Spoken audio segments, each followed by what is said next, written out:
Hindi. Hindi siya propeta kasi wala yung pangalan niya sa Bible.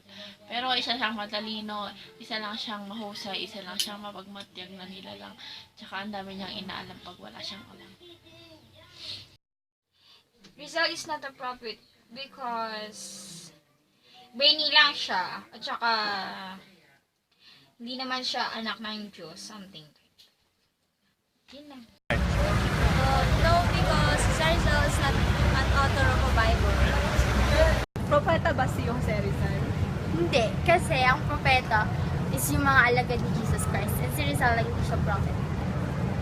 No, Rizal is not a prophet. Although he has predicted that after 10 years after the Spanish colonization, um, he predicted that another would conquer the Philippines. However, he cannot predict what would have happened in today's period.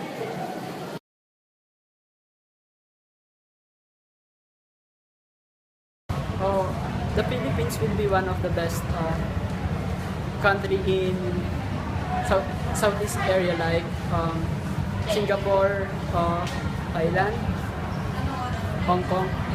I think that's all. Good. For me, the Philippines will improve after 10 years politically because of our new elected president that has promised to extinguish corrupt politicians in the government.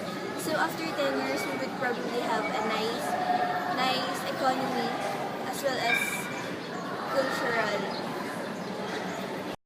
Okay, so I see the Philippines 10 years from now as very improved country with high standards as well, where a lot would be investing their monies because of economically high status and also a very safe country. Why? Because as Duterte reigned or is reigning, he started implementing lots of policies or also with the campaigns regards to the safetyness and for the goodness of the Philippines.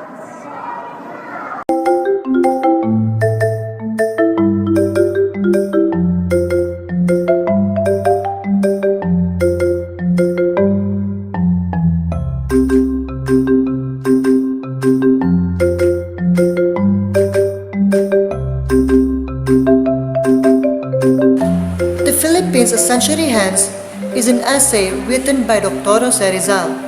It was published by La Solidaridad in 4 installments from September 30, 1889 to February 1, 1890. Rizalist claimed that The Philippines, A Century Hence is a supplement to his 2 novels entitled Noli Me Tangere and El Filibusterismo.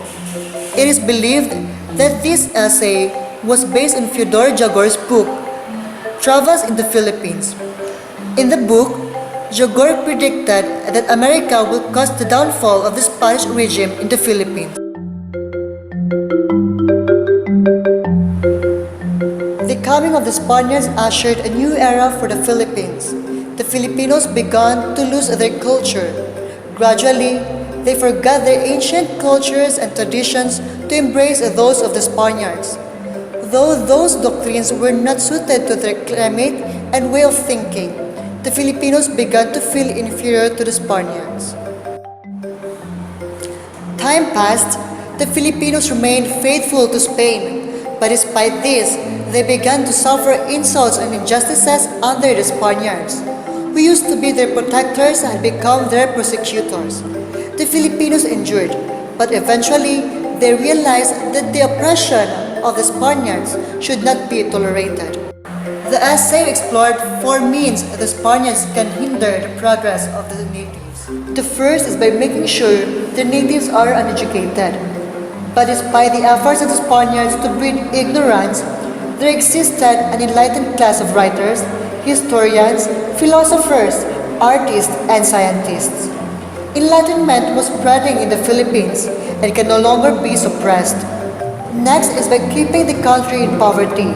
However, poverty would worsen the discontent of the people and make them more susceptible to rebellion. Furthermore, a poor colony would only be a liability to Spain. It is also impossible to exterminate the Filipinos.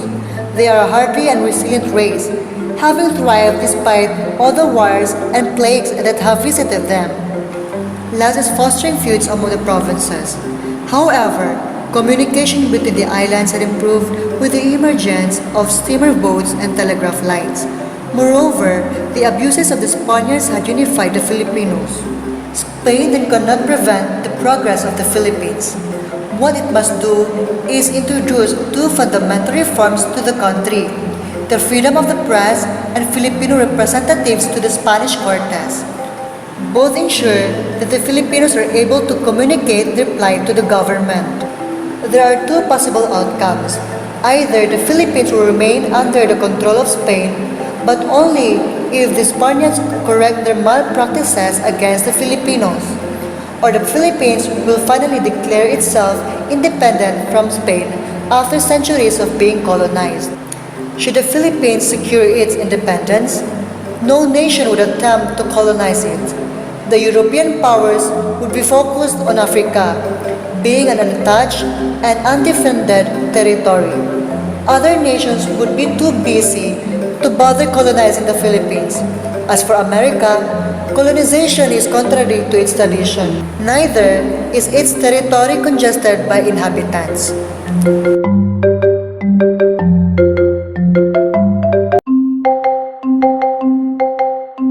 To predict the future of the Philippines, Rizal made use of different extensive knowledge of different fields.